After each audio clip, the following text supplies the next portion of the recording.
मामा जीवांचा देव कोणता असं जर विचारलं तर बरीचशी लोक पांडुरंगाचं नाव घेतात. का घेऊ नये? कारण तुम्हा सर्व जीवांचा देव आहेच तो.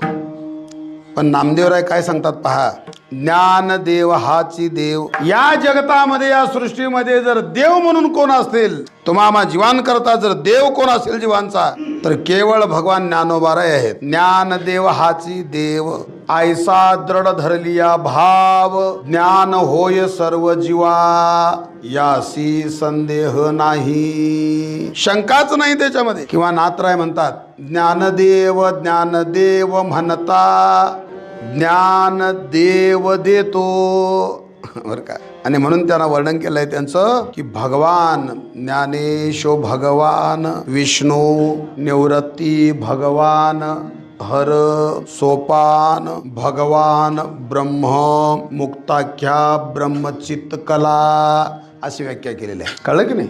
या अर्थानं प्रमाण असं आहे, या अभंगाचा उपक्रम सुरू करत असताना असं वर्णन केलेलं आहे की सुखाचा, पुढं म्हणतात सुखनिधी आणि सुखसागर, ही तिन्ही नावं कुणाला आहेत? परमात्म्यालाच आहेत. पण अभंगाचं बारकाईन लक्ष ठेवा बरं का, बारकाईन लक्ष ठेवा त्या अभंगाकडे. जर परमात्मा जोडला तर परमात्माच माझी पाचारण का करतोय, असा याचा अर्थ होतो. जर मी सुखाचा सुखनिधी असणारा सुखसागर असा परमात्मा जर मी जोडला तर परमात्माच माझी पाचारण कशी करतोय सांगा, असं याचे अर्थ लागतील भोसले महाराज. म्हणून या अभंगाचं थोडंसं वळण घ्यायचं. आता सुखाचा ही उपमा परमात्म्यालाच आहे, कारण ते सुख कसं आहे? अनिर्वचनीय असं सुख आहे. सुख नाम परमात्माच आहे बरं का. यो वै भूमो पुढं सुखम, बरं का, त्याला सुखाची उपमा आहे. सुखच म्हणतात त्याला. तो सुखाचा आहे आणि ती सुखरूपी ठेव सुद्धा त्या परमात्म्यालाच ते विशेषण आहे बरं का. त्याचं सुखाचं हे विशेषण परमात्म्यालाच आहे, सुखनिधी हे विशेषण परमात्म्यालाच आहे, पण सुखसागर हे विशेषण सद्गुरू.